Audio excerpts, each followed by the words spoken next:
تو کفار و مشرکین کا رنگ ہے، لہذا ان کی جو مشابہت ہے وہ کفار و مشرکین سے ہے۔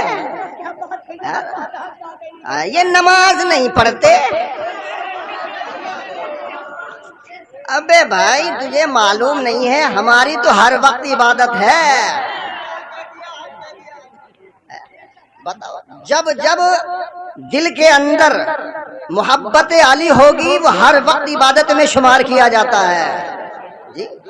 اس لیے تو حضور نے فرمایا حب علی عبادت، علی والا علی کی محبت لے کے دل میں سو رہا ہے، سونا اس کا ہے لیکن عبادت ہو رہی ہے، کھیت میں مزدوری کر رہا ہے، علی کی محبت کو دل میں بسا کے عبادت ہو رہی ہے، کاروبار کر رہا ہے، علی کی محبت دل میں ہے تو کاروبار کرنا عبادت ہے۔ یہاں تو ہر وقت عبادت چل رہی ہے۔ عزیزان ملت اسلامیہ کے نماز نہیں پڑھتے، ارے بھیا یہاں تو ہمہ وقت نماز جاری ہے، لمبی لمبی زلفیں رکھاتے ہیں تو تجھے کیا درد ہو رہا؟ کسی کے باپ کا آخری وقت ہو، غور سے سنیے گا، پہلے سوال پوچھتا ہوں، اپنے ماں باپ اور سارے انسانوں سے زیادہ حضور سے محبت کرتے ہیں یا نہیں؟ جواب دو، کرتے ہیں؟ اللہ اس محبت کو سلامت رکھے۔ اب سوال پوچھتا ہوں، باپ کی زندگی کا آخری وقت ہو اور اس کے لب ہل رہے ہوں تو بیٹا اپنا کان اپنے باپ کے لبوں کے پاس کرتا ہے اور سننا چاہتا ہے کہ باپ اپنی آخری وقت میں کیا نصیحت کر رہا ہے، اور باپ اگر اس وقت کوئی نصیحت کر دے تو بیٹا اسے اپنے دل کے اندر بٹھا لیتا ہے اور سوچتا ہے یہ میرے باپ کی آخری وصیت تھی، میں اس پر زندگی بھر عمل کروں گا۔ نادانوں، باپ کی آخری وصیت کو یاد رکھتے ہو، رسول کی آخری وصیت کو یاد نہیں رکھتے۔ پیغمبر رحمت نے وصال کے وقت نماز نماز نماز فرمایا تھا۔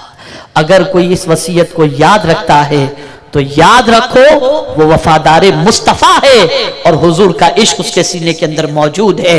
اس لیے سرکار کو بھی یہی فکر تھی کہ میری امت نماز نہ چھوڑے، میری امت نماز کی پابند بن جائے۔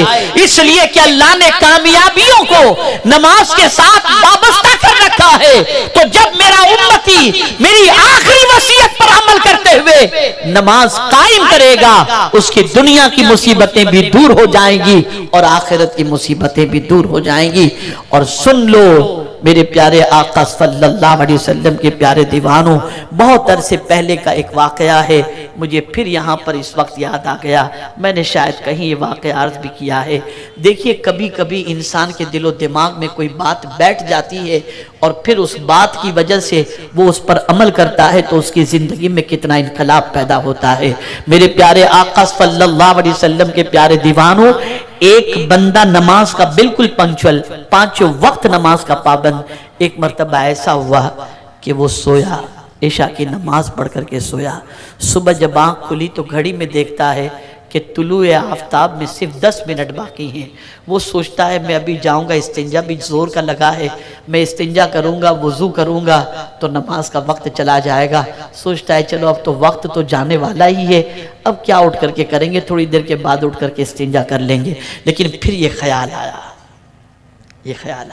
نہیں یار مجھے اٹھ جانا چاہیے، میں جلدی سے استنجا سے فارغ ہو کر جلدی سے وضو کر کے چاہے 2 رکعت فرض ہی کیوں نہ ادا کر لوں، اس لیے کہ اگر میں اس وقت اٹھ کر کے 2 رکعت بھی میں نے فرض ادا کر لی تو میرے نبی کی آنکھوں کو ٹھنڈک پہنچے گی۔ یہ سوچ کر کے وہ اٹھا، وضو کیا اور جلدی سے، اتنا وقت اس کے پاس موجود تھا کہ 2 رکعت پڑھ لے، اس نے 2 رکعت جب مکمل کی تو اس کے آنسو تھم نہیں رہے تھے اور اس نے کہا کہ زندگی میں کئی فجر کی نمازیں میں نے پڑھی، لیکن آج اس تصور سے جب میں نے نماز پڑھی کہ میرے آقا کی آنکھوں کو ٹھنڈک پہنچ جائے گی تو اس نماز کی لذت ہی کچھ اور تھی۔ اے رسول اعظم کے دیوانوں، تم سب کی آنکھوں کو ٹھنڈک پہنچانے کی فکر کرتے ہو، آؤ آج سے عہد کرو کہ اپنے نبی کی آنکھوں کو نماز کے ذریعے ٹھنڈک پہنچاؤ گے، اور جب نبی کی آنکھوں کو ٹھنڈک پہنچاؤ گے یہ مصطفیٰ دنیا میں بھی ٹھنڈک عطا کریں گے، قبر میں بھی ٹھنڈک عطا کریں گے اور محشر میں بھی ٹھنڈک عطا کریں گے۔ اللہ تعالی ہمیں نماز کی پابندی کی توفیق نصیب فرمائے، اقامت صلاۃ کی توفیق نصیب فرمائے۔ اور پروردگار ہمیں اور اپنی اولاد کو نماز کا پابند بنانے کی توفیق نصیب فرمائے۔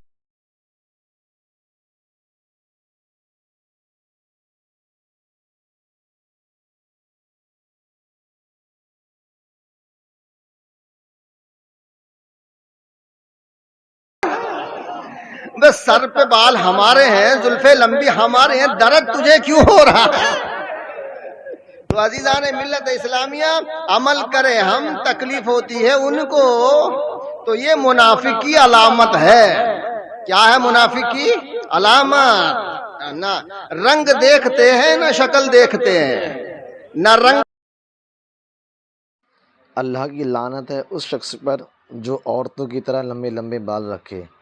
حضور نبی کریم صلی اللہ تعالی علیہ وسلم نے ارشاد فرمایا، لعنہ اللہ المشتبہین من الرجال بالنساء۔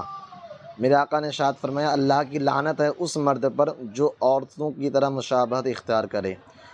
ام المؤمنین صدیقہ عائشہ رضی اللہ تعالیٰ عنہ سے مروی ہے، آپ فرماتی ہیں کہ ایک عورت کو آپ نے مردانہ جوتے پہنے دیکھا تو آپ نے اسے لعنت کی خبر دی کہ اللہ تعالیٰ کی لعنت ہے اس عورت پر جو مردوں کی طرح مشابہت اختیار کرے۔